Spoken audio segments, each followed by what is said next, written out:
It's far too easy to get them to pay attention. Enraptured, they hang on to my every word and follow my every move. All of it would be stifling had I not grown used to such stares. Much, or most are respectful, or some are hostile if we are honest. And a few are downright inappropriate.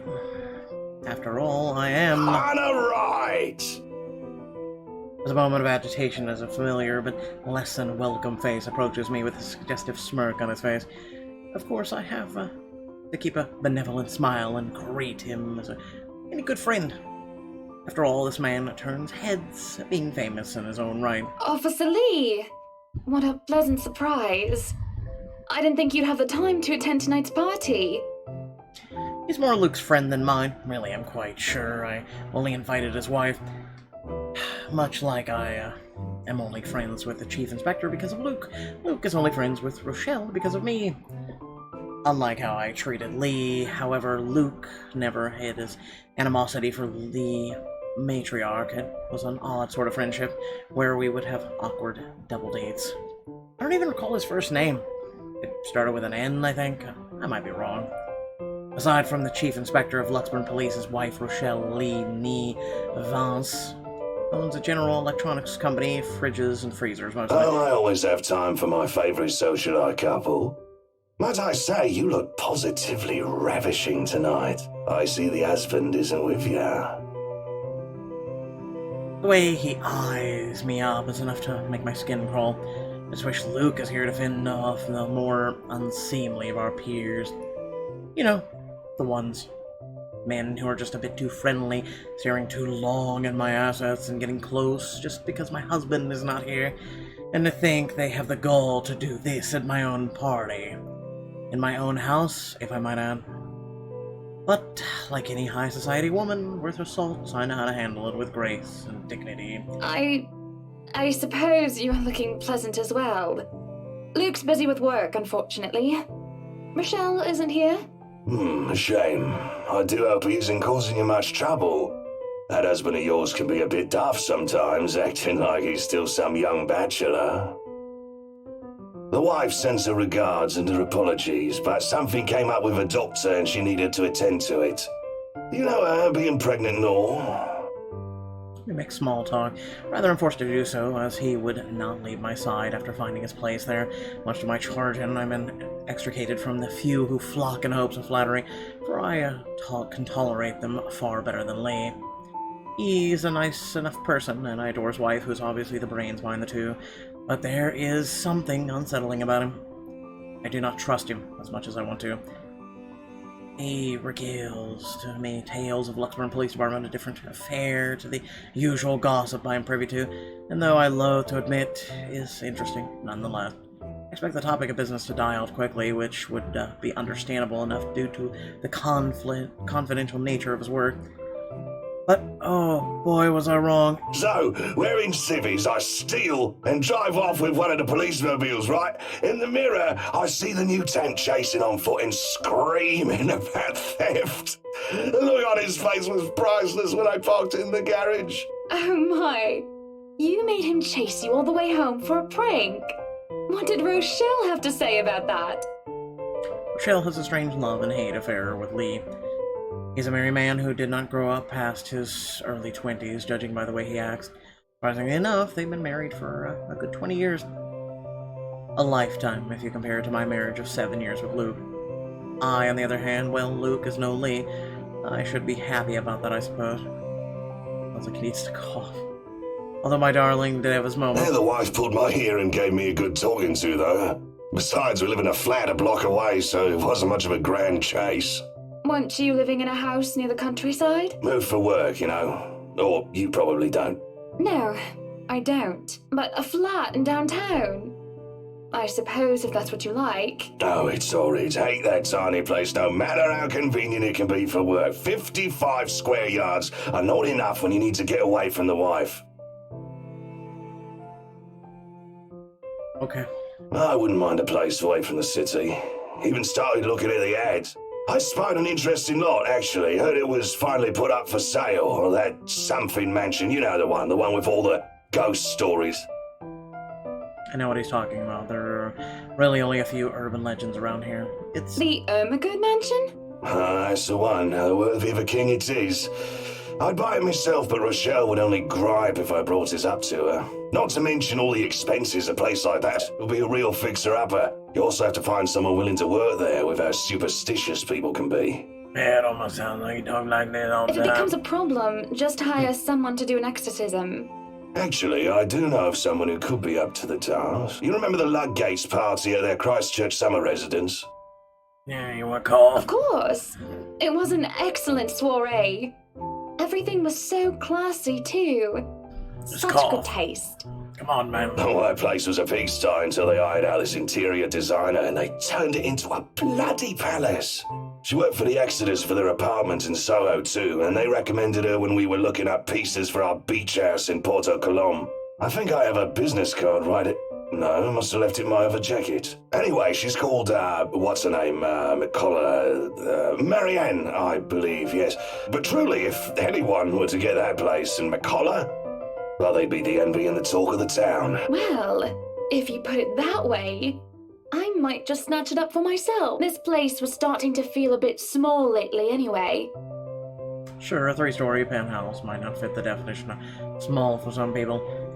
Okay, maybe a lot of people, but it isn't big enough to host grand parties in. As it is, I only invited about 30 people to this one, and it already feels cramped in here. You poor thing. It certainly would be nice if I didn't have to ride an elevator up and down several floors before I get anywhere as well. Rich people problems. All Luke's words, not mine. Besides, I've only been looking for a good anniversary gift. Luke might like this one. Where is he anyway?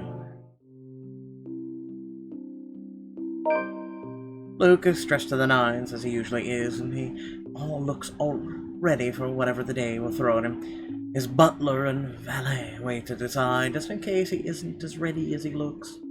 Oh, sure, this is normal.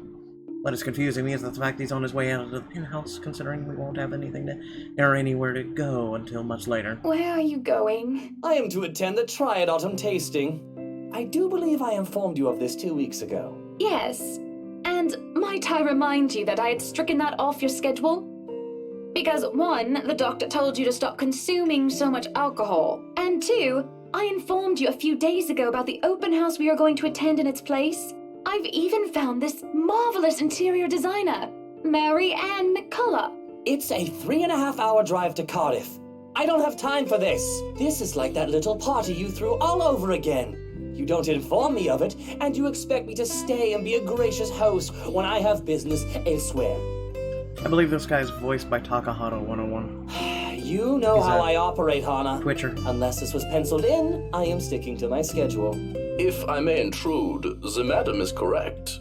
Your physician did insist you moderate your drinking, unless you wish to incur acute pancreatitis. And you did have this open house penciled in last Wednesday morning. Bullocks, I don't remember doing so. Well, you did. While very hungover, in fact. He did. Moaned about me being too loud, but gave in after some pushing. Perhaps it was a bit too cruel and manipulative of me, What but... side are you on? Come on, Luke. You promised we'd do whatever I want this weekend. Gordon Bennett, fine. I am giving this house tour of yours a chance. But if it proves to be a waste of time, I am going to Cardiff, and you are going to take a cab home. Are we clear?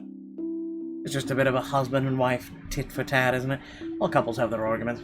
Once the honeymoon phase is over, or as they seem to call it, reality sets in, and you and your partner might not always see eye to eye. Perhaps it has been the years.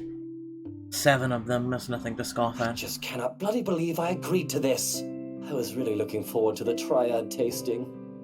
Though sometimes I think it's something a bit more than just a simple disagreement, and I have to stop myself from wondering where we went wrong. There's always the Triad Christmas tasting in Manchester next month, and that'll only be an hour-and-a-half drive. Have I been neglectful? Have I offended? Have I acted shamefully? Yes, but Cardiff. No, your husband's just a spoiled baby bitch. Certainly, any problem can be discussed, as long as he doesn't turn me away. Well, there goes my good mood. Are you happy now, Hana? Let me answer this with some coffee.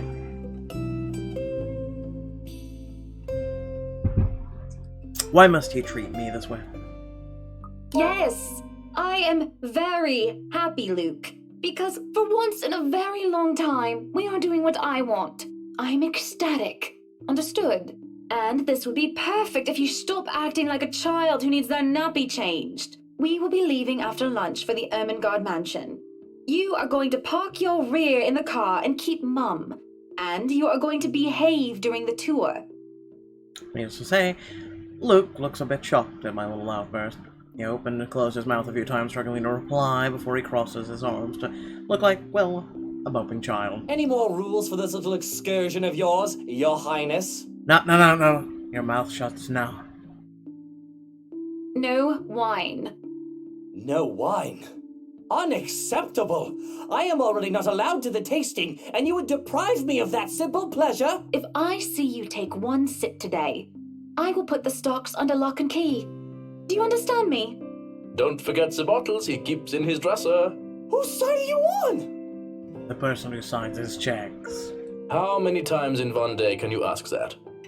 As many times as I need you, traitor!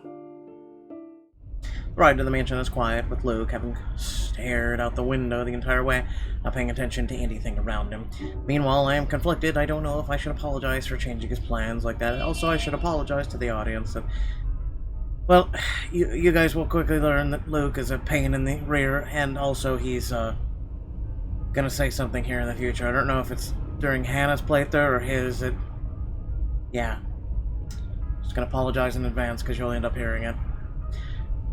But by the time we arrive at the mansion, I see his eyes light up in genuine interest. Apologizing is the last thing on my mind. The whole affair with Ermengarde Mansion is clearly, certainly an interesting experience. The place had been renovated, restored by the owners to what they claim to be acceptable standards. The mansion itself looks like something befitting a fairy tale or a period piece. It is tastefully decorated, and with a little bit of love and attention, I'm sure it can be a place Luke and I can call home. And the number of other prospective buyers that come from the powerful and wealthy of Luxburn certainly did not disappoint, making this estate his prime property. The ladies are amongst the group who went with the Rose woman.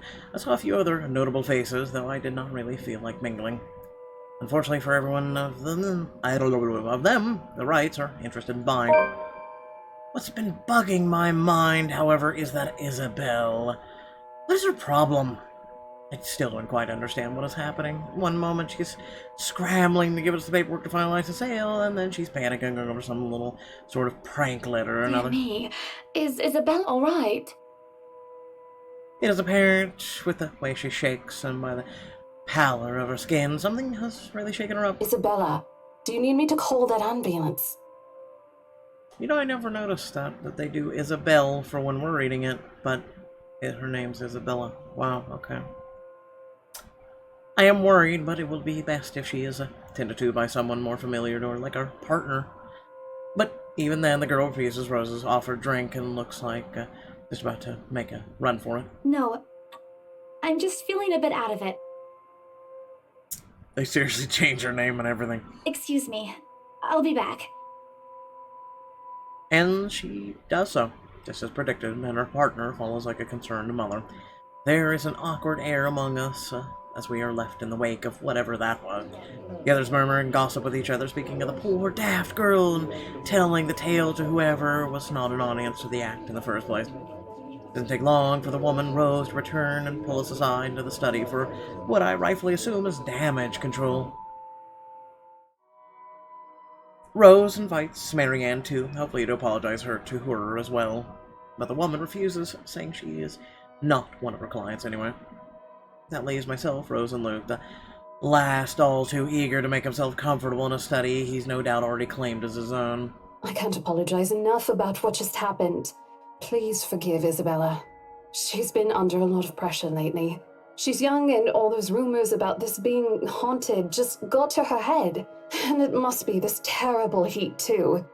Not a drop of rain for days now. Are you sure it is wise to just let her go like that? Where is the poor dear? She might get hurt. She's more likely to hurt somebody else, given what just happened. I told her to sit down and take a break. Already rang someone to pick her up, too. That might be for the best, dear. But please, we're here to talk about the mansion, yes? Why, I absolutely adore it! Don't you, Luke? Some of the rooms will certainly have to be repurposed. We want to change the appliances and have Marianne lead on the decor, but the whole thing is just lovely. I guess. It's certainly a lot roomier than our penthouse. Exactly!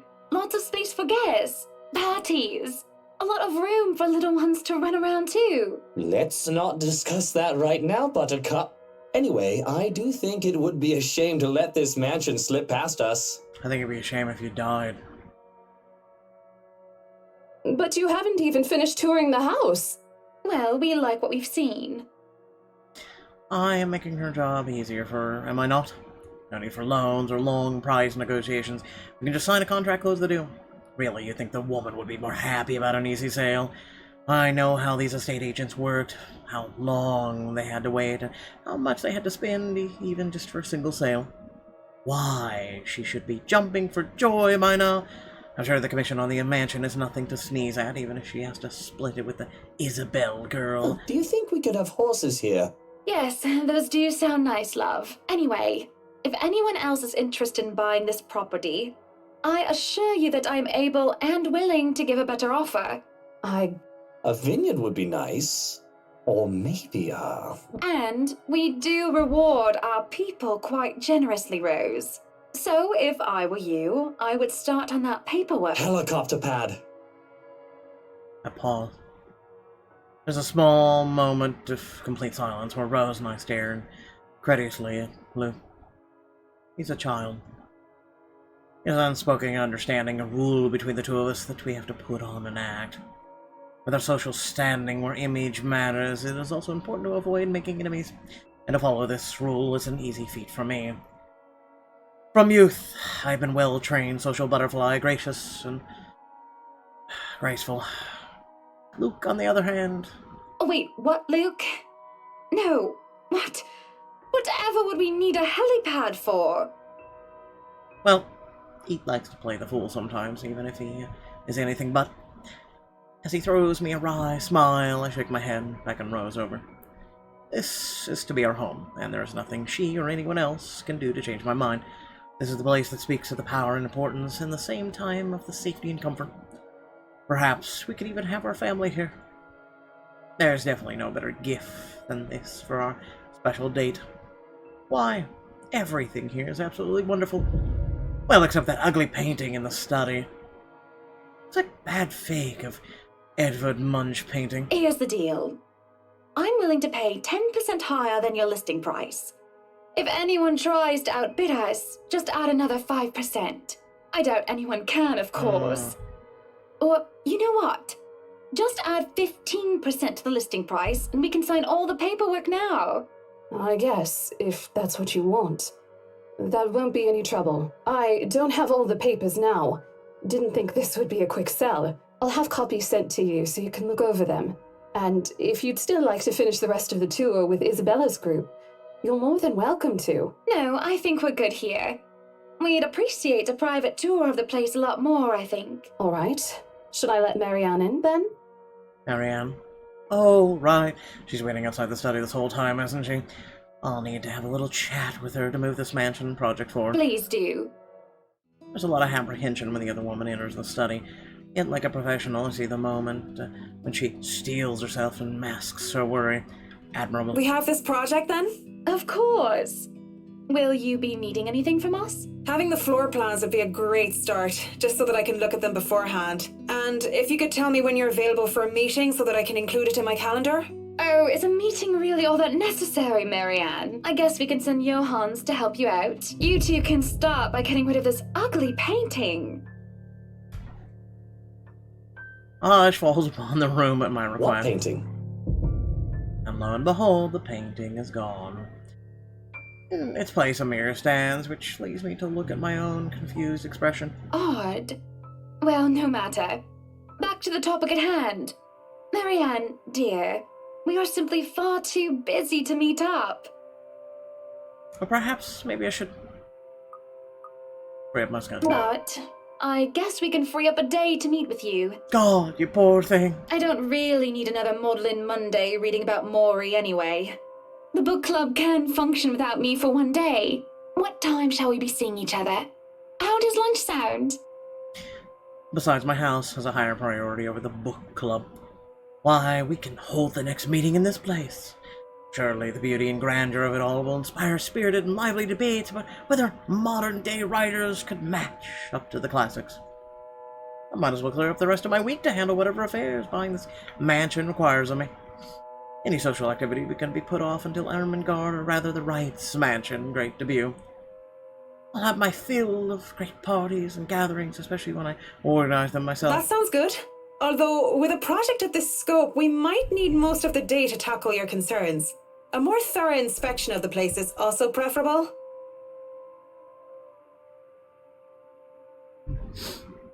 Breakfast then! It's a date. It's really not. Alright, Monday, 10 o'clock sharp.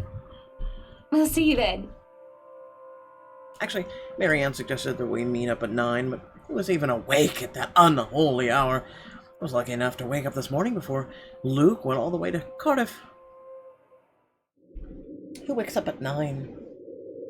We say our goodbyes, shake hands, and make it clear without outright saying it that we now own this house.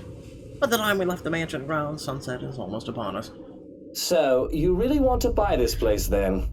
That's a bit of a big impulse buy, even coming from you. Not that I'm complaining. I feel elation when I hear those words come from him. Not every day one is able to please someone like Luke. He gives away false flattery to sway those who starve for his attention and approval, but in the privacy of closed doors he would often express his grievances. He neither censors himself in front of me nor spared me from his criticism. You have been saying the penthouse was getting a bit too small for you. Happy anniversary! Oh. That time of the year already? I'm serious. If there's a way to kill you in your playthrough, I'm seriously doing it. We're gonna jump out the nearest airlock. He forgot about it last year, too. I understand that he's a busy man, but... Is that why you want to buy it? Yes. You don't like it? I do. But I remember you used to talk about how you wanted to live next to the beach. Boatney Bay, Kent. I remember the sea, the water stretched on for miles and miles as far as the eye can see. And as a kid, I loved our beach trips, swimming all day as much as I could.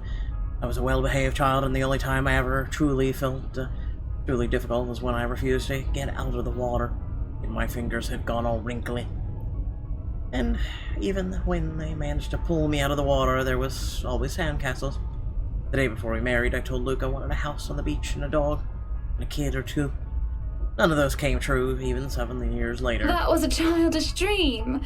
Living next to the beach is so impractical if you really think about it. I don't know. It's not a bad thought to see you in a bathing suit every day. Maybe another time, love. You're rich people, just buy a beach house. We still have forever, don't we? He says nothing, only grabbing my hand and holding it tight as we spend the rest of the ride home in silence. Miss the sea. Sick and hovering over the loo at 3 in the morning, the picture I paint right now is hardly glamorous. A horribly fishy taste is left in my mouth as I throw up what I had for dinner, and I hate the acrid stench that fills the laboratory. The burning sensation in the back of my throat is of no help whatsoever. I can feel whatever wave of nausea come up on me when the door opens. Hannah, what are you doing so early out of bed? I'm fine, love. I must have just eaten something bad. That's all I managed to say before vomiting again in the porcelain throne. Lovely. Just go back to bed, Luke. I'm going to clean up here. I refuse to look at him. I don't want him to see me like this. Last time I had had such a horrible morning retching in a toilet was during my college years, being the life of the party. Thoughtless and shameless, I had thrown away months to frivolous merriment, pointless hookups. I didn't even retain any of the connections I made from that time. Sure, they still know of me, and still I know of them, and we still do business from time to time, but I've lost touch with anyone who I didn't see on a daily basis. Hardly have any friends. I had been, when I was Still Hannah Evans, teachers, fellow university students, drinking buddies, old conquests like Jack. No, don't touch me, sweetie. It's disgusting. I'm disgusting. Luke sits down next to me on the toilet floor to hold my hair, even though I cough up more fish. So he does care. Shit! He wipes the vomit from the corner of my mouth and just stares. Do I need to fire someone? I don't feel sick. Just feeling a bit under the weather, dear. It's been unbearably hot as of late, hasn't it? I do wish it would rain. Are you sure it wasn't those sweets? I told you not to eat those sweets. Maybe. Well, don't laugh. Well, I can't help if you make that sort of face. He starts chuckling, and soon enough, he's in a fit of laughter. The scene is happening next to a loo filled with sick. This makes the whole thing bizarre, and nearly makes me start giggling as well. Try to stifle it, though, as I smack him on the shoulder. I'm not making a face, Luke. Stop laughing. Shut up. When he would not stop laughing, I let myself go as laughter bubbles from my own throat. I forget whatever ill feeling plagues me. We are just husband and wife, laughing together at a funny face, the little things in life. I let myself go because I know these moments will not last forever. But if I just know the terrible things that are coming for us, I would have wished for everything I have then and there that the laughter stayed. Hiya! Come on now!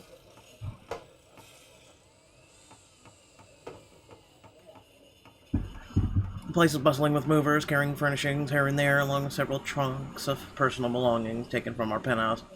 Luke watches them like a hawk, making sure nothing is handled carelessly or gets stolen. Careful now! I know your pictures are framed by cheap plastic, but those are framed by African Blackwood and are one-of-a-kind commissioned paintings. Each one is easily worth a lifetime of what you lot make. Luke, do the dishwashers go into the kitchen or the butler's pantry? Pantry, Buttercup. And it's ruined. You had a moment of humility, and it's ruined. Careful, that's Emma. No, you there, put that down. You do not manhandle a Napoleon Abueva. I can see the exasperation, and I have to send the foreman an apologetic glance. Even Johannes rolls his eyes as he goes by. Considering Luke is always like this during a project, Johannes and I gotten used to it. Poor Marianne, on the other hand, looks a bit stressed at seeing the gigantic mess before quickly going back to work. Everything just has to be perfect exactly the way he wants it.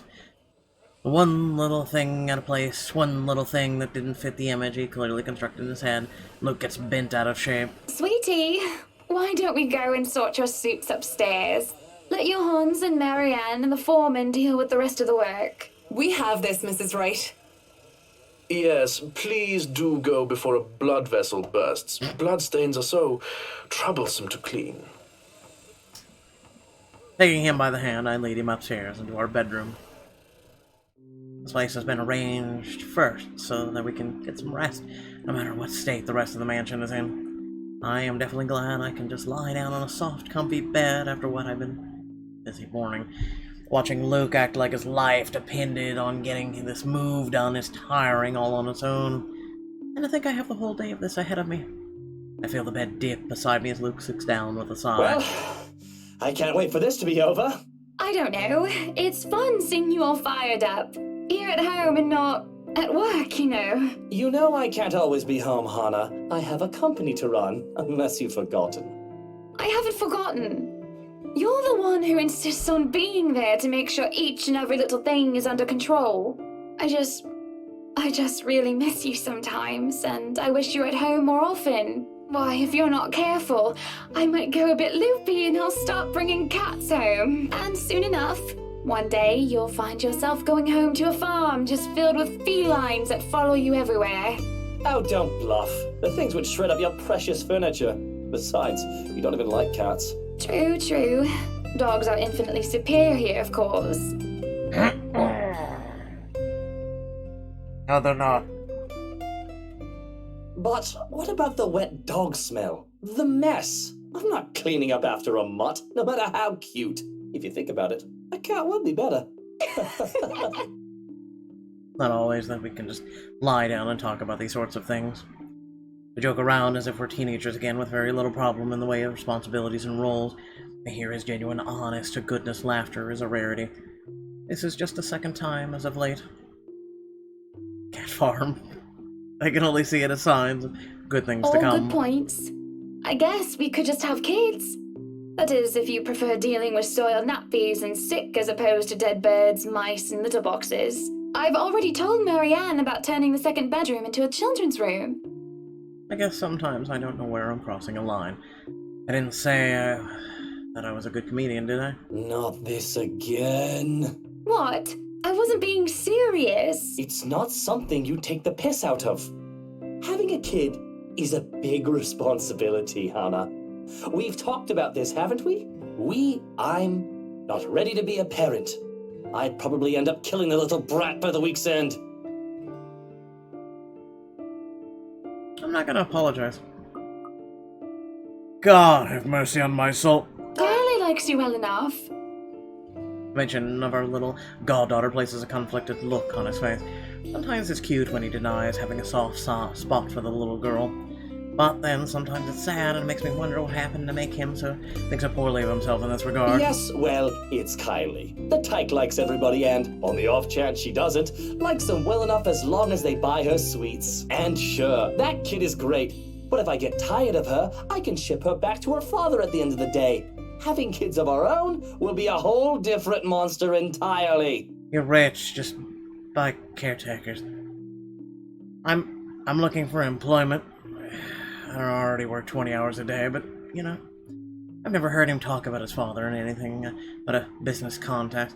I recall Damien Wright kept hearing about him from my own father, even before I met Luke. The business world praised him for running a tight ship, all until one mistake led to a great loss for the enterprise. It was then the news of Luke Wright, prodigy son and successor to the old man, started to show up, and he aided in its recovering growth up until the Great Recession. I'm getting a bit off track. Regardless, I have never heard him talk about his father like one would talk about family. I think you'll be a great father. There is a smile, no matter how half-hearted it may be. I really do think that. He might not be a good, honest man. Part of me knows that, though I try to silence it. But I know Luke well enough that he will be a better father than either Damien Wright or Henry Evans. I love my father, but he never had the time. If it is any consolation, I think you'd be a decent mother. On the other hand, I've never heard of his mother. Silence settles both comfortable and uncomfortable. There's familiarity in each other's comedy despite the awkwardness that has transpired. Defenses and masks down without anyone else looking, we both together and alone in this quiet. But a crash from downstairs startles us both out of our reverie. And soon the Triggerly Puff will emerge. Go forth, Luke! Luke lets out a heavy sigh before coming up to his feet and straightening his jacket. I'll have to attend to that then. Be good, darling, and watch out for your blood pressure. He gives me a kiss on the cheek before leaving while I lay there in a daze. Triggerly Puff. Alone, as per usual. I really should be used to it by now. Who puts a dishwasher in a pantry? Well, when rich people don't know where shit goes. I can feel the minutes tick by with me just lying there, feeling miserable and full of self-pity. I have rolled over to lie on my stomach at this point with my face buried in the pillows, and when there's a knock at the door, grumbling at them to go away doesn't work as a voice comes from the other side. Madam, the photographer from Luxury Living is here. Fine. Wait, is that today? Oh, yeah. People had caught wind of our new mansion, and the very moment we left the open house. Luke had boasted he could acquire the property in no time and allowed a photo shoot for an interior design magazine to be scheduled today. Well, there were complications, and it took longer than it usually does for us. In a minute, Hansi. Your Highness, if you could at least make it through the end. Okay, Hansi. Tell them I'll be right down, Hansi. The mansion ground has been one of the first things to be fixed up, aside from the bedroom. Although it's still a work in the progress, and it has a promising start, and I can already see the flower patches. Luke's favorite daffodils stands out easily, having been transplanted from the pots that used to litter the rooftop of our penthouse. Why, if the moving crew thought that Luke was being hard on them, they clearly didn't see the landscaper on his way out. The man looked like he was ready to faint. Luke seemed ready to kill him by the end of their discussion. It is in the gardens that I see him standing near the flowers in quiet admiration. He is hard to miss. The hunk of a man that clearly did not belong, and that big backpack and suitcase he has with him makes him look much larger.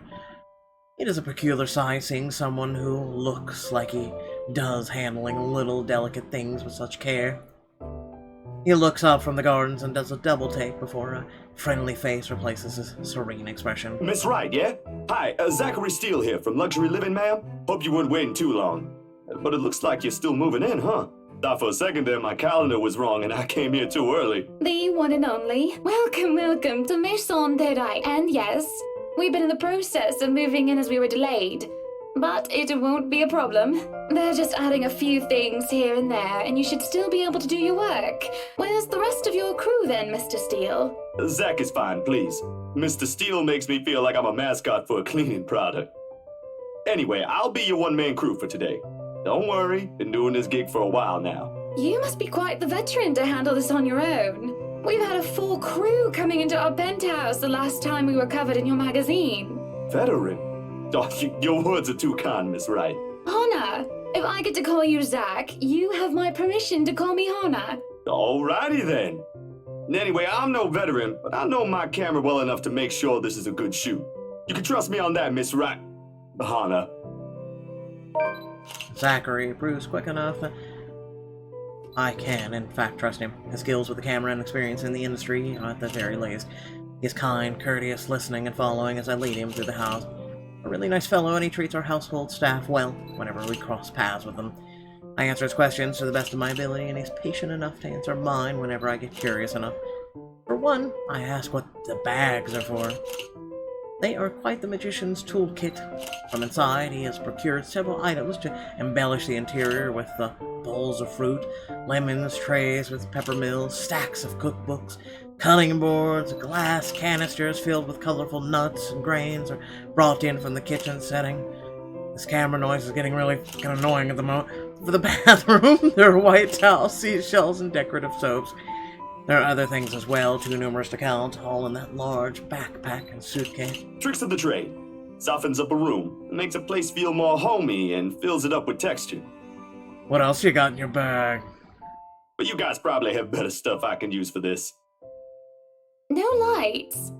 Don't tell me all of these are just props. Well, I've got my tripod here. For things like these, natural light is best. I'll just have to set the shutter speed to a real slow setting, and as long as nobody steps into the shot, it'll look great. Oh, it better. Oh, my. We go through the rooms one at a time, although we first tackle the ones that the movers have no business in anymore. The ballroom needs little preparation with its grand design, although there is a little trouble at first with a wide open space and the pictures being backlit. It's in the kitchen that Zachary props come in handy, considering how Johannes kept the place so neat and sterile, one can practically eat off the floor. We carry on touring the house, taking pictures where we can, with the exception to the rooms which have yet to gain any purpose or design. Too bad I can't take a sneak peek at his photos yet. Funny enough, he is using a traditional camera. I didn't even know film still existed. With the way he speaks, however, I can see that he knows enough about his craft that I'm not too worried about the botched photographs. I imagine photography must be cathartic for him, judging by how easy or at ease he looks while taking pictures. There's small snippets of conversation in between the clicking of the camera, which, sweet mother of God, even goes far as to talk about the terminologies like shutter speeds and aperture when I ask about the technical aspects. I can't quite see the pictures as it is made, much like when I watch artists paint on their canvas. But just watching someone passively practicing their craft such as this is exciting in its own way. Going through the many rooms has been quite the exercise for us both. Despite that, He has been so nice, and I find myself putting on my best smile. But it is as we're taking pictures in the foyer that everything comes to a standstill for a moment. Just a moment. And had I not been paying attention, I wouldn't have even noticed. It is merely a split second when Zachary's rhythm is put to a halt. His fingers don't move to release the shutter. Yet, he also doesn't pull the camera away from his face, gaze still firmly fixed through the viewfinder. His hands shake, and there's a light sheen of sweat on his forehead. Zachary? No response. Zach, is something the matter? Lowering his camera, he blinks and stares at something behind me before shaking his head. Turning around, though, I see nothing that could have gotten his attention. Oh no, there's nothing wrong. I just remembered something, that's all. Let's get back to the pictures. Can you move a bit more to the left, yeah? Struggle to respond this time. There's a sudden weight on my back and an indescribable tightness around my throat. Everything stops, and everything starts again as I manage to choke out. If you're sure. I don't know what just happened. It's probably just a dizzy spell. I'm fine, and he said he's fine. We continue at the same pace as before, though. All those are unspoken agreement that we will not talk about what just happened. So, is this a full-time job for you then? Nah, I just freelance mostly, for magazines, newspapers, and events. So you can't really call it a full-time job.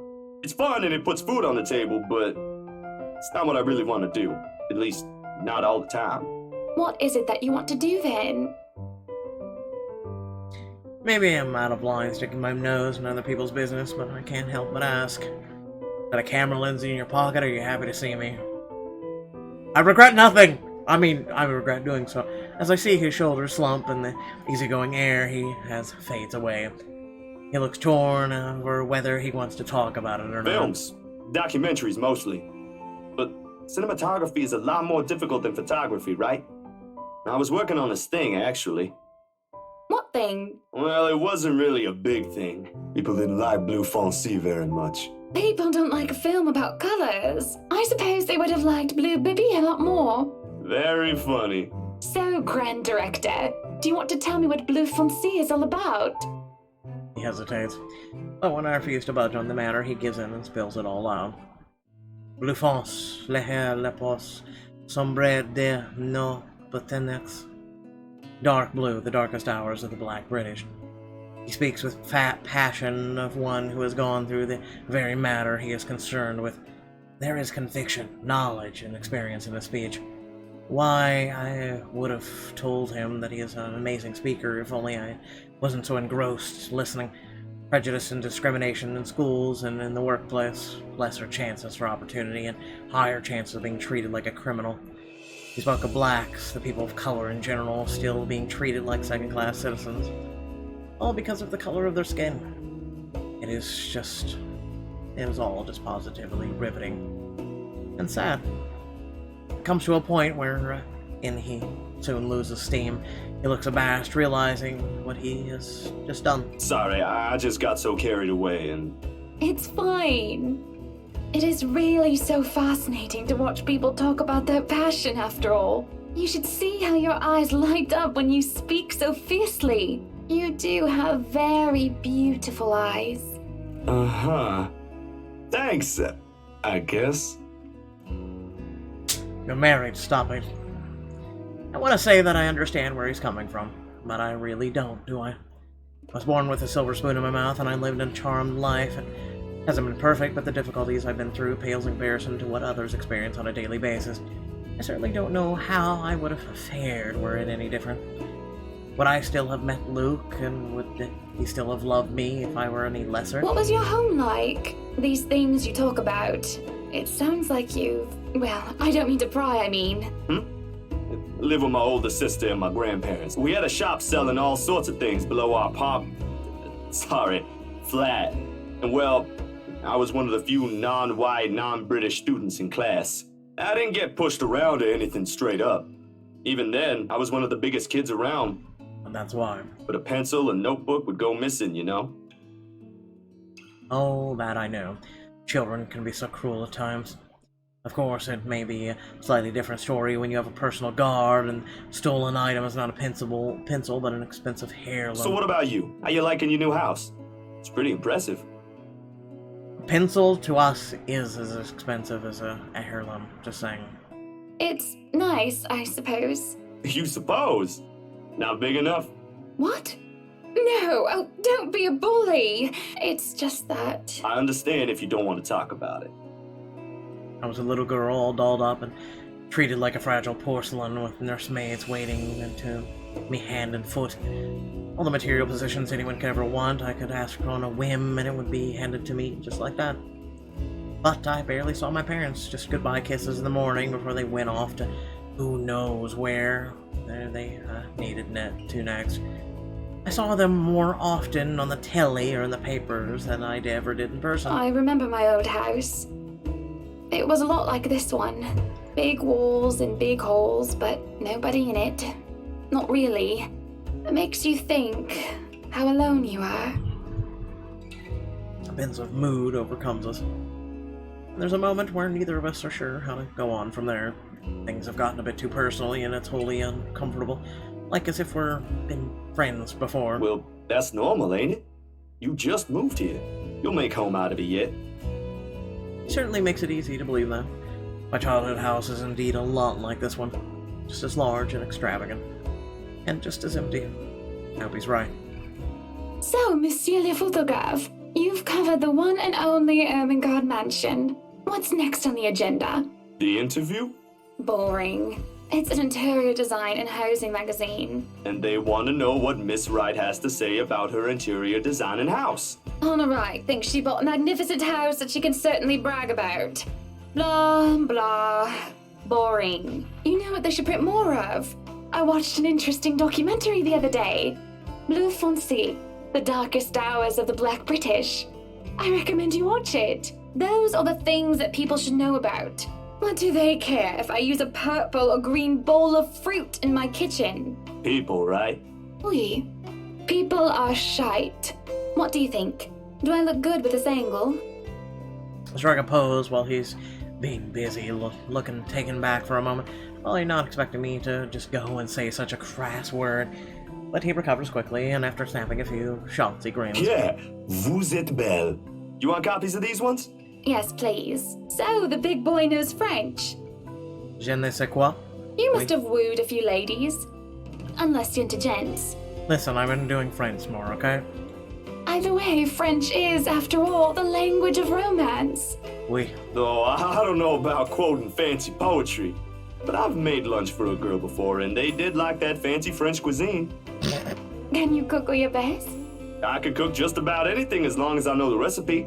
C'est magnifique. It's been too long since I had a nice, proper chat with a good friend. No, Lee is certainly not a good friend, and although we've just met, Zachary is the sort who can probably befriend anyone. He's just a comfortable person to be around. A bit too comfortable. The photo shoot went by a breeze. And somewhere along the way, as we talk and laugh, I find myself getting a bit too close without realizing. He'll give me the strange look until I back off, and he'll go back to asking questions after I agree to do this little interview. And it's just odd. Well, no, me being friendly isn't that odd. That is how I am. Zachary is one that's being odd. Why, anyone else would absolutely welcome the extra attention I give them. He, on the other hand, looks flustered about it. He should be used to different personalities by now, having to deal with the various people when he works. And if not, he needs to start. Perhaps nobody has shown him attention of this kind. But he's a big boy, he should be able to handle me. All it is a friendly touch here, a pretty smile there, and gentle swaying of hips as I move around. Yeah, you're flirting.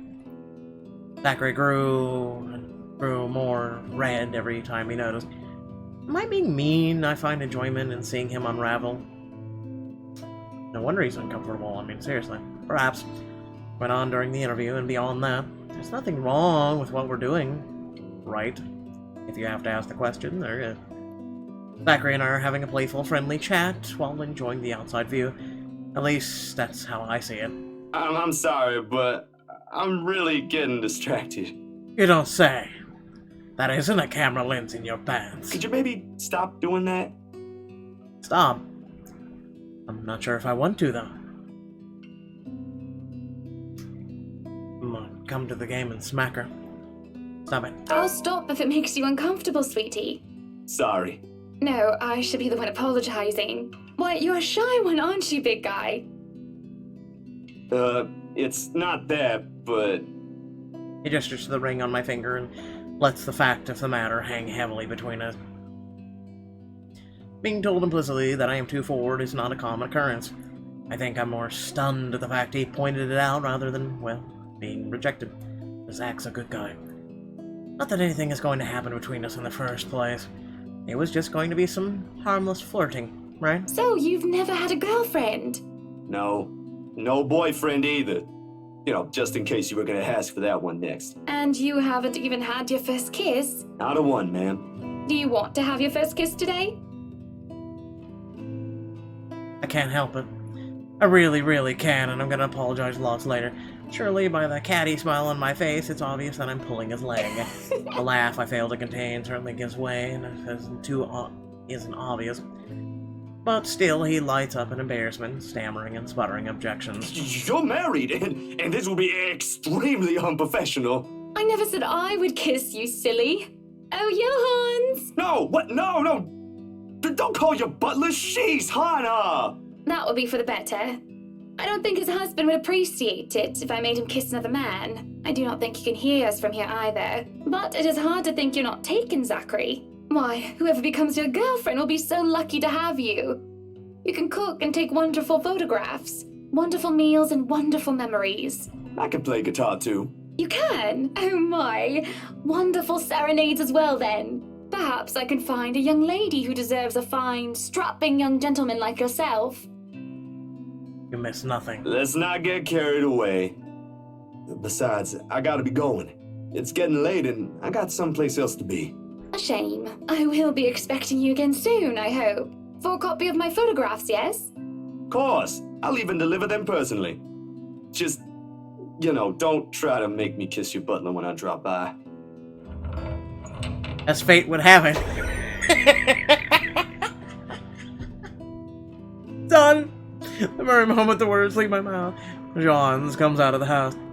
Judging by the slight raise of his brows, he only heard the tail end of the sentence. There shall be no kissing of any butlers under this roof, Danke.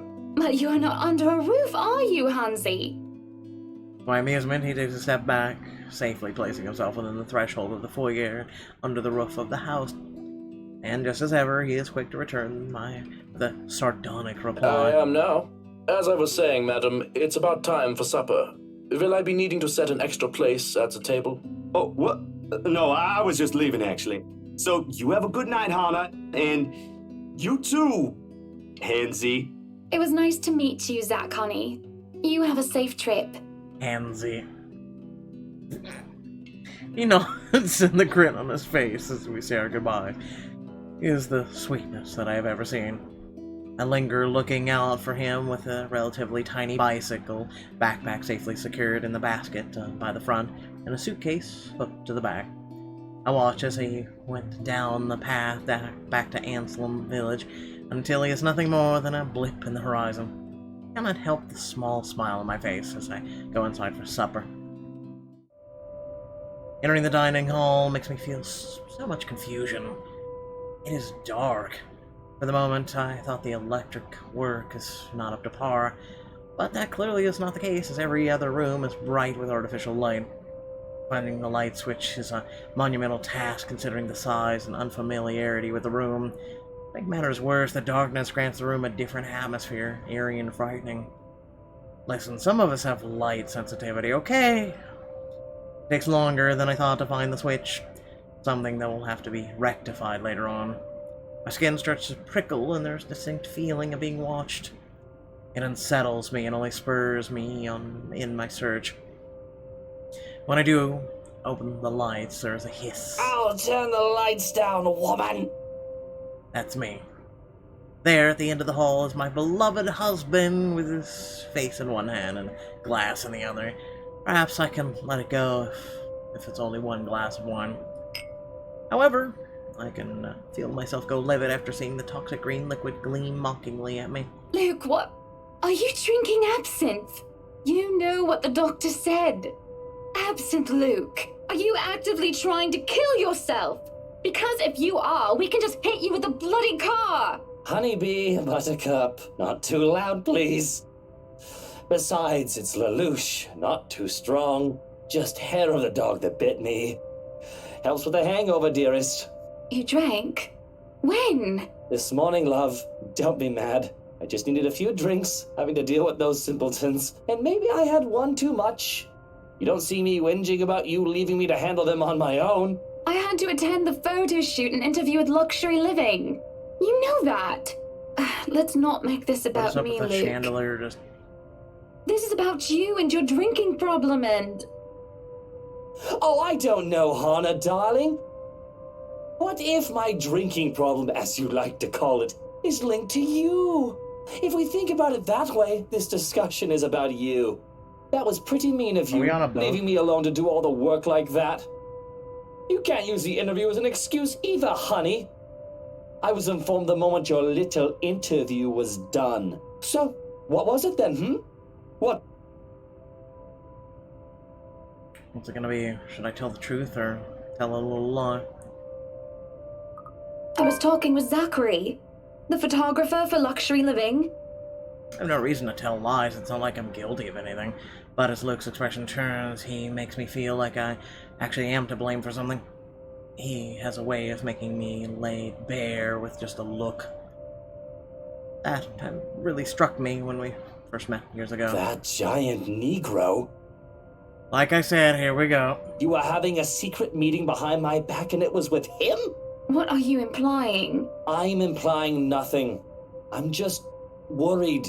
You know better than to trust those media types, Buttercup. He must have been really friendly to occupy your time like that. But all he's looking for is his next big headline. He's a photographer for an interior design magazine. Doesn't matter. You let one little thing slip, one wrong move, and it'll blow up in the telly in the morning. He'll go to his journalist friends to gossip and make a quick quid. Quick quid. Say that 5 times fast. His eyes were the first thing I noticed about him. They were like nature, the grass and trees, wonderful and breathtaking. Now as I look at him, they're nothing but the same shade of green as the bloody damn drink in his hand. He was a perfect gentleman, Luke. I can't say the same for you as of recent. Excuse me again? We're talking about you, Hannah. No. I am pretty sure we were talking about you and your drinking problem, Luke, right? Hangover forgotten during the course of this little spat. The man jumps to his feet. Looks like he's barely stopping himself from throwing the nearest thing he can find. Oh, it is not a problem. I can stop whenever I want. And even if it was, I think you can very well stay out of it, as it only affects my own kidneys or liver or whatever the bloody hell that shite pollutes. Whatever aftermath that occurs because of your little chit-chat with the Negro affects the both of us, however. Look, Luke. Nothing will happen. You have to relax. It was just a friendly chat. Well, now I think I'm getting jealous. Or I would be if it weren't for this damn headache. Maybe you should drink more. Maybe. Supper spent in silence with nothing but the occasional sound of silverware.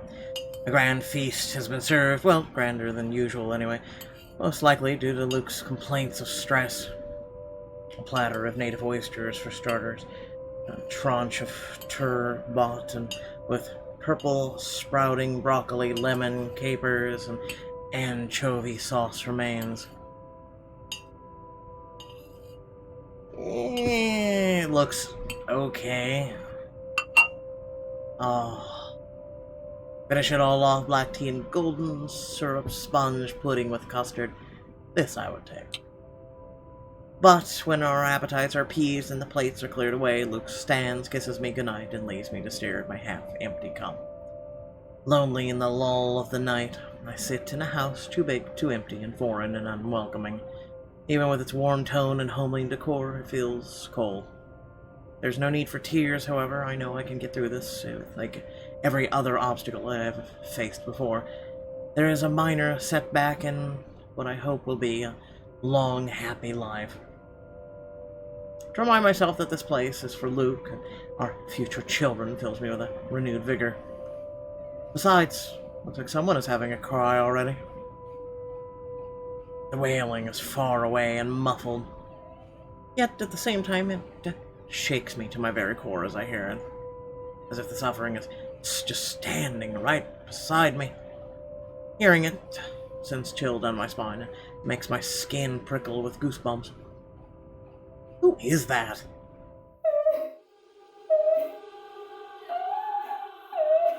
Curiosity sinks in as I follow the sorrowful sound into the kitchen and into the wine cellar hatch. Hello? Is anybody down there? No. I'm curious and concerned, but there is no way I'm going down in the dark, human underground. I am not as enthusiastic as Luke, who considers himself quite the connoisseur. However, I cannot bring myself to go to bed with this racket going on. If it is one of the household help, they will surely need some talking. After all, this wouldn't be the first time I've gone and found one of the maids sobbing their eyes out for one thing or another. As a professional, as our staff are, they are still human. More often than not, it's either Johannes or I who'd calm them down, who'd help them figure out how to manage or how to go on about things. Unfortunately, I'm not high in spirits right now, so I am not as wholly benevolent. So I will.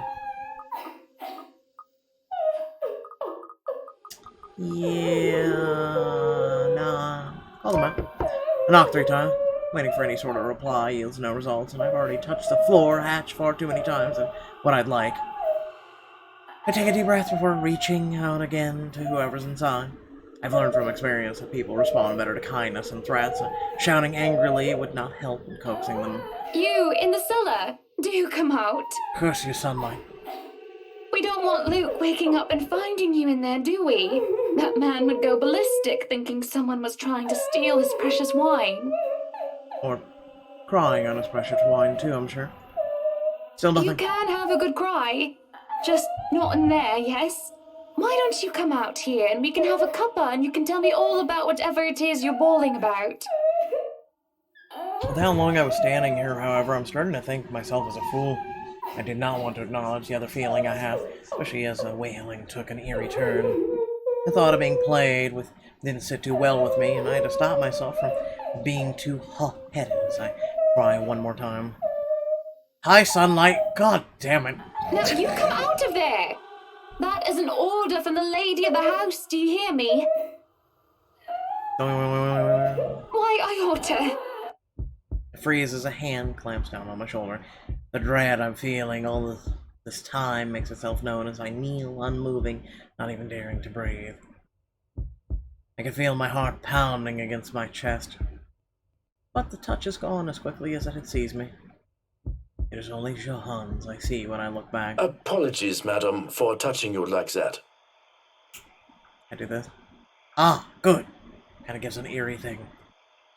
You were not responding to my voice, and you looked about ready to wake the whole mansion up. I was... Oh, I'm sorry. I was getting rather loud, wasn't I? But that crying woman in there, we must do something about her. He grows silent for a moment and just looks concerned. At least I like to interpret it as concerned, just given how stoic our head butler usually is. Or rather, it must have been concern, as he takes off a glove and presses the back of his hand at my forehead before his worrisome inquiry. I beg your pardon. What? Crying woman? Are you feeling well, madam? In the cellar? Can't you hear her? Madam, Hannah, no one is down there. What? The cellar is locked. Only Luke and I have duplicates of the keys. Nobody is down there. I stare at him in disbelief. But when I listen once more, I hear no cry. Tugging at the hatch for good measure, prove his words to be true. Thing won't budge unless I have a key. Sort of using power tools on it. Perhaps it is time for you to go to bed, madam. You are simply tired and hearing things, a perfectly normal human experience. But if you are still experiencing auditory hallucinations in the morning, you are free to consult with me. What's all with your butler? There's a cold feeling in the pit of my stomach as he helps me up to my feet. What he says makes sense, and who I am to question someone who used to be a doctor. Ah. Just tired, that's it. Long day of moving, the interview, dealing with Luke. All's drained me of any proper sense. Yes, I suppose you're right. I just need some sleep, that's all. Of course I'm right. Go on then. Gute Nacht. Good night, Johannes. Good night, house. It's just fatigue. That's what I keep telling myself, although I can't ignore the strange feeling in my gut.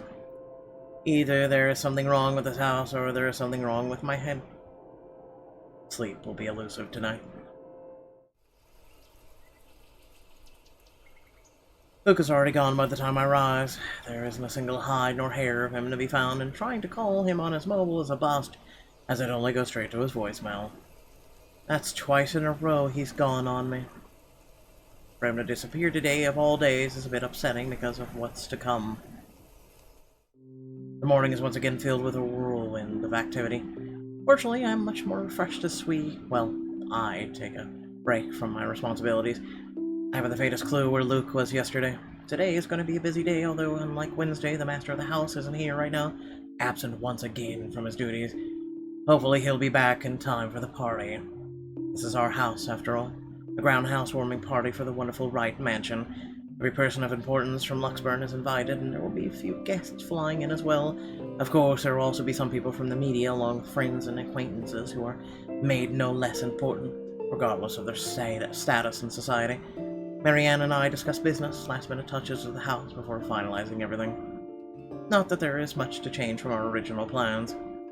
Bar any huge additions to the property itself, the mansion is nearly 100% complete. You have certainly exceeded expectations, Marianne. Everything looks so marvelous, and in such a short time, too. Well, I can't take all of the credit. People have certainly been enthusiastic about the idea of working on the Wright Mansion. There won't be any more problems unless Mr. Wright has any more objections about the second bedroom. Luke and I had a small tiff about making such a bedroom and a child's playroom, which I insisted is completely practical. In the end, he had acquiesced. I didn't give him any choice in the matter. I even bought this wonderful wooden crib from the antique store yesterday, including some toys, just in case anyone brings their baby, of course. Besides, we have little need for actual guest rooms. We hardly have guests to spend the night. If we absolutely have to, we've often chose to foot the bill for their visit on one of our hotels instead. Always a Luke insistent. And if on the off chance that we actually let someone say the bedroom is in the opposite wing, is still up to the task. Oh, no. We proceed with that room as planned. I already agreed to him having his greenhouse and his vineyard and his stables. He may as well let me have this one thing. No, I did not agree to him having a helipad. All right, then. Well, do we have any other concerns? Anything we need to put on our agenda before the party commences? No, I don't think so. Not unless Luke has anything else to say. Is he around then? It'd be best if we can note down his request right away, considering the scope of his usual ones. Around? No.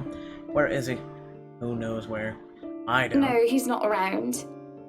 She didn't have to point out the obvious now, did she? After 7 long years, I've already gotten used to him. I should be by now. Still not, apparently. But don't you have a party? I want nothing more than to complain, to whinge about how unfair this is. However, airing one's dirty laundry, I suppose, is simply taboo among high society, and to do so will make you a ripe target for the next dinner party chit-chat. Vultures, the lot of them, really. Or most of them, at least. There are always good ones, like Rochelle Lee.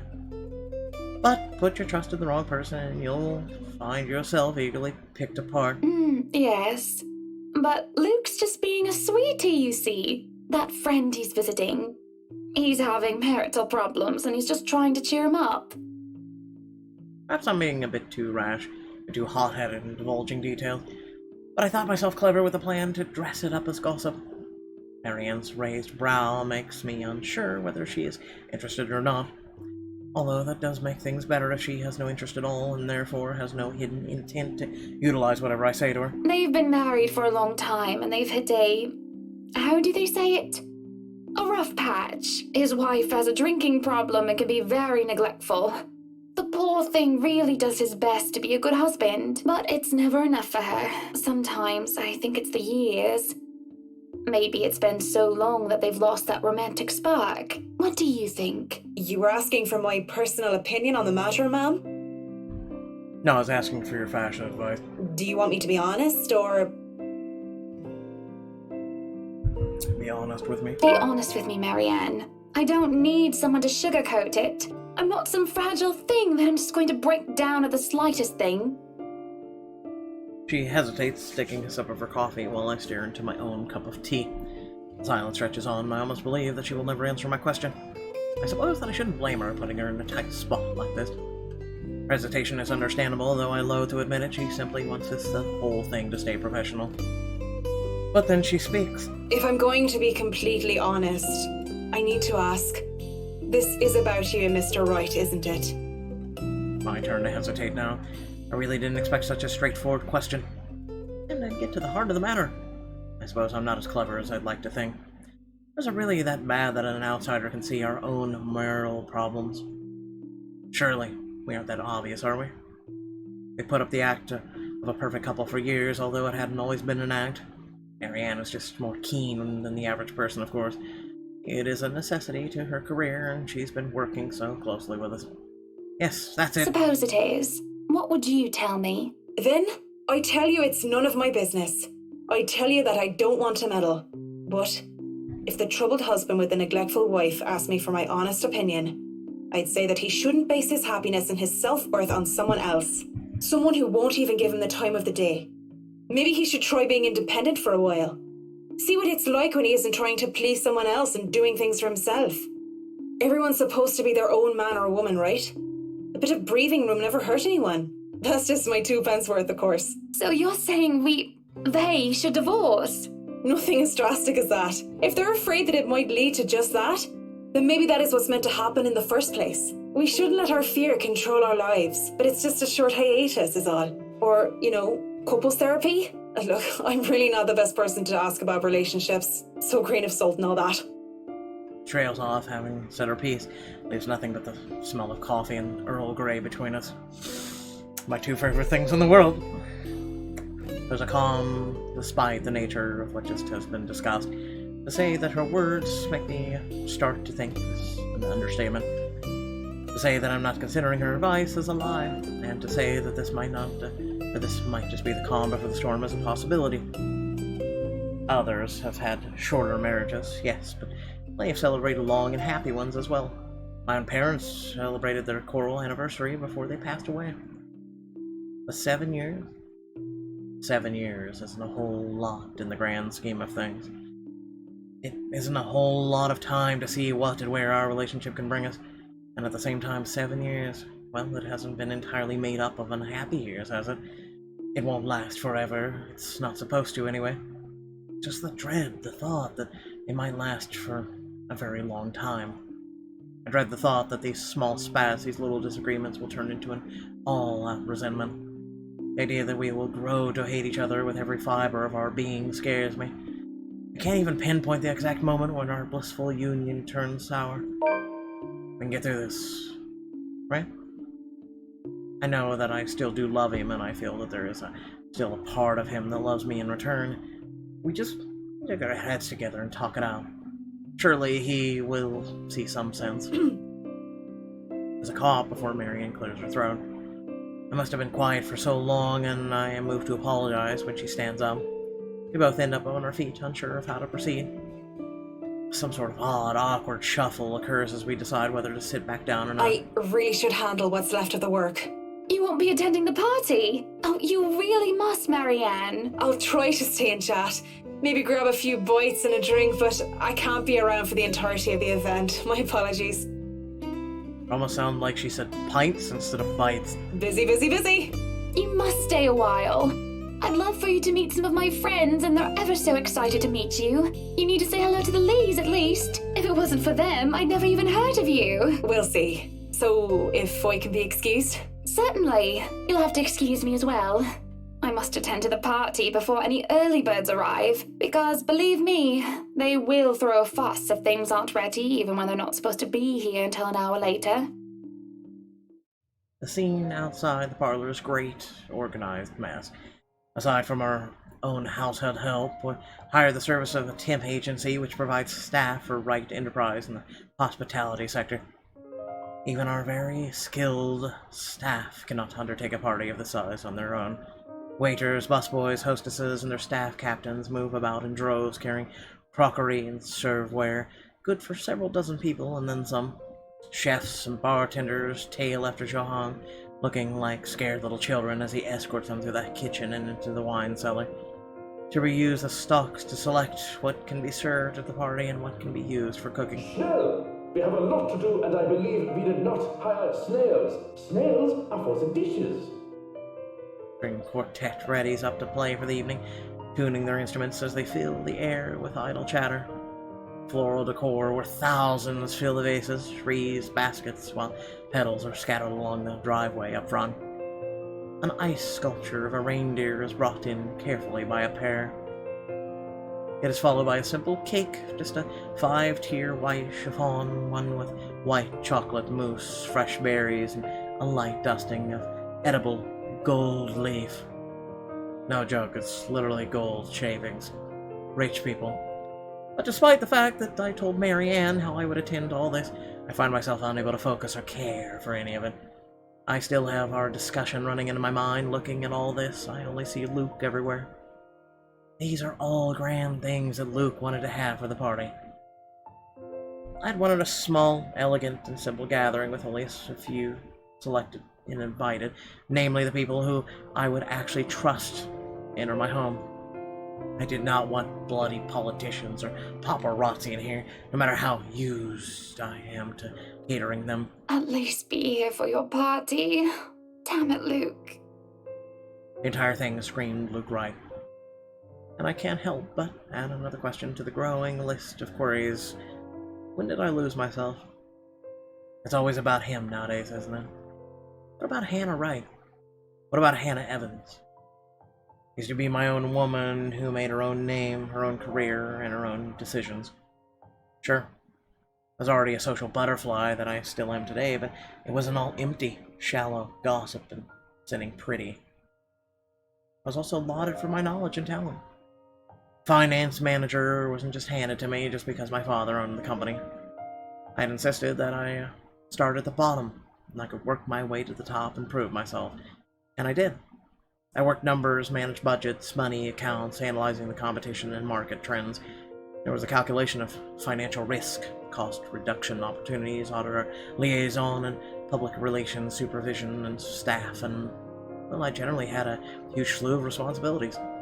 Admittedly, I was already quite the attention seeker even back then, having dedicated most of my youth craving for my parents' approval. Failing that, I turned to others, looked for praise from anyone who would give it, however fleeting it was. And Luke, oh Luke, the way he looked at me, the way he watched me and took a genuine interest. He had me disgustingly obsessed since day one, hasn't he? He saw me for me, Hannah Evans, with both my faults and my achievements. The man didn't treat me like some damsel in distress or some prize to be won. I remember the nights before we were married, where we talked about everything and anything. From big things like business, society, philosophy, to little things such as what we had for breakfast, or whether we like cats or dogs more. We both prefer dogs. Nowadays, I'm just Luke Wright's wife.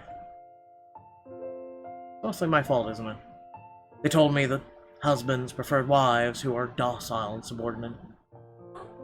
A woman who will always be there for him, yet would never outshine him in all aspects except for her beauty. A wife needs to be at home, attend to his needs, to have children, to take care of them in his absence. They said I have no business working anymore after I was married. I can blame society. F society. But I listened. Before I can fall further into this introspective pit of self-loathing, someone calls for my attention. The guests have arrived, madam. And Luke, Running a bit late, I'm afraid. Late for his own party. That man, I swear. He's probably looking to make a dramatic entrance, knowing him. Open the doors, then. We mustn't tarry. Cars line up the driveway, peppering the front of the mansion with vehicles of every kind. Grand tours, supercars, even the odd high-end muscle car too. Convertibles, grand saloons, and other luxury cars can be seen being parked by valets. A handful of cabs drive off, possibly for those who thought it too troublesome to bring their own cars. There are at least 2 different media vans as well. They're all here for what may be considered the biggest event of the year for Luxburn. So far, who knows what we'll plan for the winter holidays. Welcome, welcome everyone. Please, make yourselves at home. Some of the guests idle, enjoying the warm, if not strange, sunshine we are experiencing, where gloomy skies inevitably return. They greet acquaintances and friends with warm smiles, others less so. From where I stand, I can see the hierarchy of power, the ties that bind these individuals, whether through convenience or necessity. However, there are also a few who are not here to further cement their current place in high society, such as a young man with his oriental air, ignorant of the looks he receives from women and men alike. Be careful with Shirley, alright? Or the rose-haired woman talking on her phone while she looks unsure of why she is here exactly. Yes, I'm at the party already, Mom. Yes, I'll say hi to her if I can. I see Zachary, the photographer, as well. He talks to a few of the other media crew with an air of familiarity. I was just here a few days ago, yeah. Yeah, and the inside is huge, but the staff are pretty helpful if you get lost. And invited Father Norman, too. It's the least I could do after he blessed the mansion on my request, aside from my small donation to the church, of course. But the poor man had taken ill and went through a nervous breakdown of some sort the other day. And then there are people like the Chief Inspector. People who I can never be too sure about. People who stand on the border between being suspicious and being trustworthy. Thank you for the invite, Anna. Oh, you need to clear your throat again, do you? Husband still missing, I see. I should be saying the same of your darling Rochelle, Lee. The doctors again? She told me she'll just be in the gardens. Bet she's lying and that she's somewhere around mingling, gossiping with the other ladies. Or cheating on you. No offense, but that seems to be all you ladies do at these parties. And aren't you gossiping right now? Yes, well, what about Luke? Should we file a missing persons report now, or do you want to wait 24 hours? He's around. You know, I can tell if someone's bluffing. His body's in the garden. You want to go see it? Don't tell me, let me guess. He's finally drunken himself to death and not wanting a scandal. You've hidden his body. Oh! I was wanting to give this housewarming gift to him personally, too. It's a plate that holds a wine glass so he can stop killing himself with liquid lunches. Looks like it's too late for that. Nothing like that. Besides, this is a hardly polite conversation. Oh, relax. I'm just trying to be cheeky to lighten the mood. The man doesn't serve dodgy plonk like the others when I visit, and he pays his respects well enough. I could use a glass of wine or 3, actually. Rochelle's been in a horrid mood. Threw her stilettos at me the other day and almost took an eye out. Not sure if this is how it usually goes, but I blame the pregnancy. I wouldn't know, would I? Still no plans for a baby? I guess that's for the best. If it's this bad now, I can't even imagine how bad it'll be when that little baby bump becomes... I mentioned how I don't trust him. No matter how hard it is, I try to do so. Cool. At least you brought a gift, I suppose. Why don't you just go inside and have some wine, Lee? Think I will, thanks. Well, I'm glad you will. Go ahead. Greetings such as these carry home our guests continue to trickle in. Whether we have short conversations or merely shake hands and nod heads, I make sure to attend and welcome each of them. The first hour passes by, the rest of stragglers and I adjourn to the ballroom. Any latecomers will have the attention of the porter instead. I have other duties to attend to. Hosting parties is always the same old song and dance, no matter how big or small it is.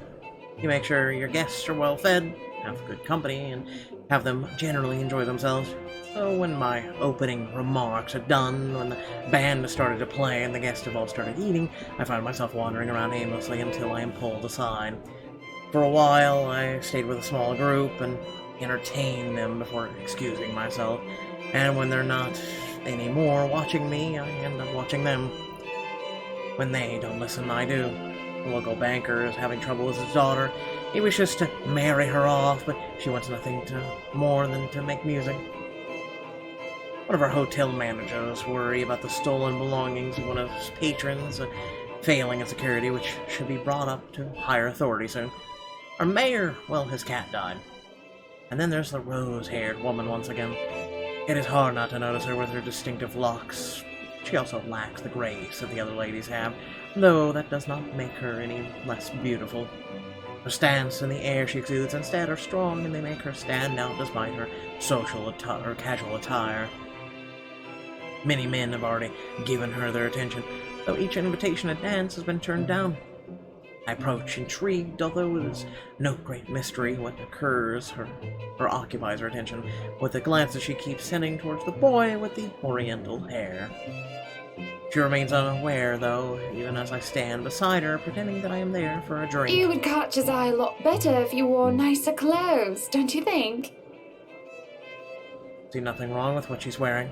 Didn't realize the housewarming was going to be this fancy.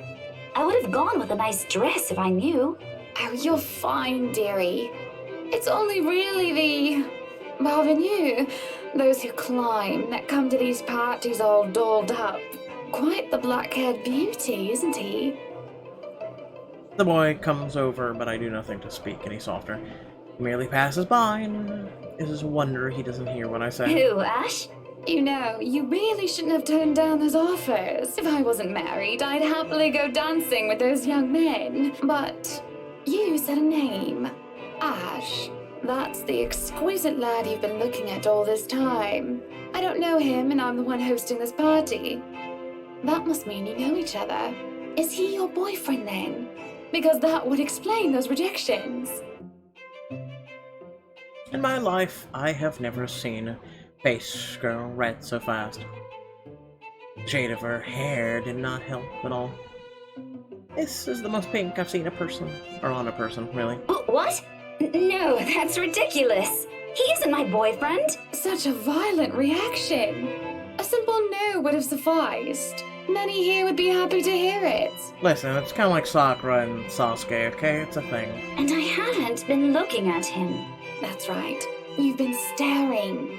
Quite heatedly, in fact. Although I'm not sure if you look like you want to kiss him or kill him. It's more the latter currently. Just don't go murdering him on my property. I don't want to walk into a room and suddenly find a body there. Wavers, I feel the burning of someone's stares. It is a chilling, and though I am used to enduring the gaze of others, this one makes the hairs on the back of my neck stand up.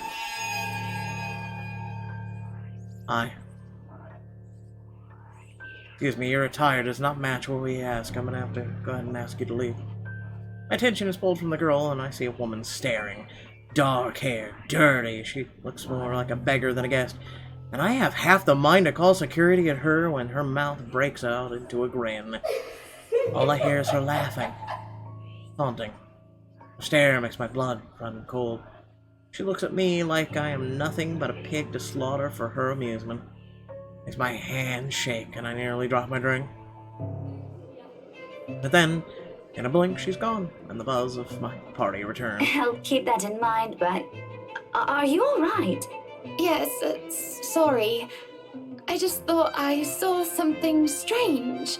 Anyway, on a right, as you must already know. Rebecca Gales. Gales. The name is familiar, like a fond memory. I recall a kindly lady, a private tutor, who treated me like her own daughter when I was young. She'd even bring me food when there was no need to do so. Usually stovies, which I honestly hadn't been too keen about, though I ate them nonetheless because she brought them for me. Oh, the professor! And your little Becky! My parents couldn't make it since they're in Scotland right now. And Mom says hi, by the way. But yeah, that's me. Little Becky. We met once before. Yes, oh, I remember you. You were the cutest little thing with glasses. And when we met, you were having boy troubles with this lad called something with an A. What was it again? Aaron, Alan, Adele, Albert, Alexander, Andrew? Ash. More less off names, the more red and more quiet Becky gets. She starts to look a bit miserable as her body language shows discomfort and stiffness. Perhaps I've triggered a horrid childhood memory. Surely I hadn't been mean when she visited with her mother. I don't quite remember all of it. Ashton! Ash! That man is that boy! The same one. Oh, goodness me, after all these years! I can see why, though. He's quite dashing. You don't really need to announce it to everyone with an earshot, you know? Keep it down. I'm so sorry, but it really is cute. And a tad bit sad. So, this is a nice party, Miss Wright. Please, Anna's fine. We're friends of a sort, aren't we? We must be friends, seeing as I know about your little infatuation, Becky. Don't you worry, dearie. You'll have your happy ending yet. I'm not too concerned about that, am I? That's not what I'm looking for. Oh? And what makes you think that? Doesn't everybody want their happy ending? The idea of happy endings sounds like they're just for fairy tales. Listen, if he comes back, I have a cough. And they are, sorta.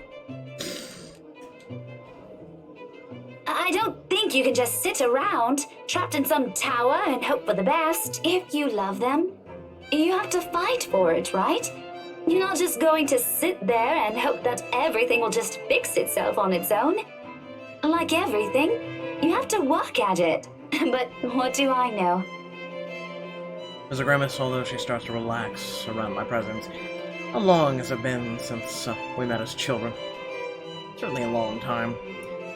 She was tiny back then, if I recall correctly. I'm sure the daughter of the two greatest professors I've ever known is smart enough to know what she's talking about. But have you told him how you feel? And it's been what? 20 years? 17, actually. But no, not yet. He can be a bit dense.